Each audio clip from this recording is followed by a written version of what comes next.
Contoh yang sederhana, kalau kita yang pro rakyat ini dapat mandat. Jangan kesel gitu dong. Baru aja ngasih contoh, angel iki. Ini hanya seandainya bos, bukan maunya dapat mandat. Seandainya dapat mandat, nggak mungkin nggak. Takut bener sih lu diambil jabatannya. Oke, kita lanjut ya. Gini cara kita bela rakyat. Ketimbang ngasih 50 triliun buat BUMN yang nggak jelas produktivitasnya, paling pol buat bayar hutang, mending kasih UKM. Jadi ada 1 juta UKM dapat 50 juta rupiah. Atau ada 2 juta UKM masing-masing dapat 25 juta rupiah. Wes terbang itu semua UKM. Gak percaya? Oke, kaum pesimis bilang nanti nggak balik duitnya. Nah, ini mental yang nanya harus kita sanksikan.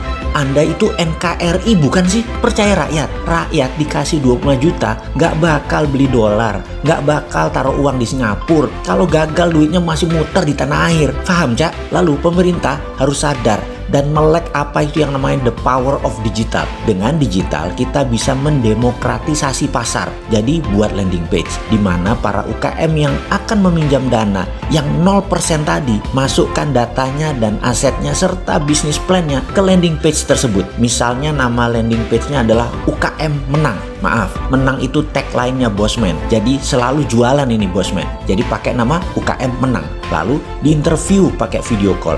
Lalu semua dokumen dan pernyataan ditandatangani. Duit transfer via rekening. Tiap bulan cicil 500 ribu rupiah. 50 bulan lunas tanpa bunga, balik 25 juta ke negara. 2 juta UKM tadi saya yakin akan tumbuh. Bahkan yang 20% dari UKM tadi tumbuh asetnya bakal bisa lebih dari 100%. Dan kalau setiap UKM ambil 1 saja pegawai, maka ada 2 juta lapangan kerja baru tercipta. Ini hanya 50 triliun rupiah sama dengan uang yang dikasih ke Kementerian BUMN. Belum lagi buat hal-hal yang gak guna lainnya. Bayar hutang PLN, bayar hutang Pertamina, hutang Garuda. Wis, gak usah dipikirin. Apalagi yang bayar hutang Jiwasraya. Geblek itu kalau dibayarin. Banci bener sih nih BUMN selalu netek sama APBN. Dana yang 100 triliun hutang BUMN jatuh tempo gak usah dibayar. Urusan BUMN masing-masing. Itu direksi gajinya gede-gede. Buat mikir dan kerja. Bukan buat sepedahan dan duduk-duduk di kafe. Itu biasanya tugas buzzer, bukan tugas direksi BUMN. Nah,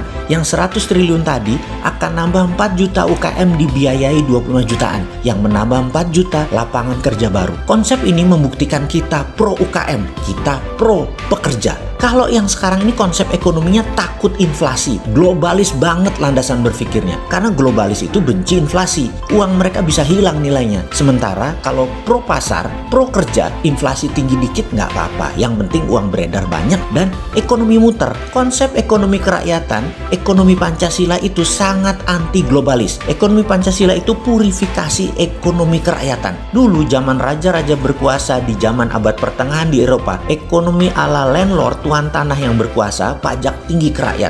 Rakyat yang kerja dibatasi pendapatannya sebatas gaji. Lalu dunia Eropa didistrap dengan lahirnya ekonomi sosialisme. Semua orang diberi peluang yang sama. Namun sosialisme hanya jalan di negara otoritarian. Di negara demokrasi, konsep pasar bebas dikuasai oleh kapitalisme. Dunia ekonomi bermutasi lagi, yaitu para landlord menunggangi sosialisme. Lahirlah kapitalis elitis. Kapitalis elitis harus dekat dengan kekuasaan. Jadi di negara komunisme selalu bergandengan tangan dengan kapitalis elitis. Di negara demokrasi modern berdampingan dengan kapitalisme pasar bebas. Indonesia punya konsep ekonomi Pancasila. Konsep ini landasannya pasal 33, pasal terunik sedunia. Sayangnya kita kapitalisme saat ini masih kapitalismenya elitis ala komunis yang dipakai saat ini. Sejak komunis berusaha memasukkan idenya di awal tahun 60-an sampai sekarang gayanya masih tersisa. BUMN adalah kapitalis elitis. Ekonomi Pancasila seharusnya kapitalis murni, berbasis bukan pasar bebas atau free market, tetapi fair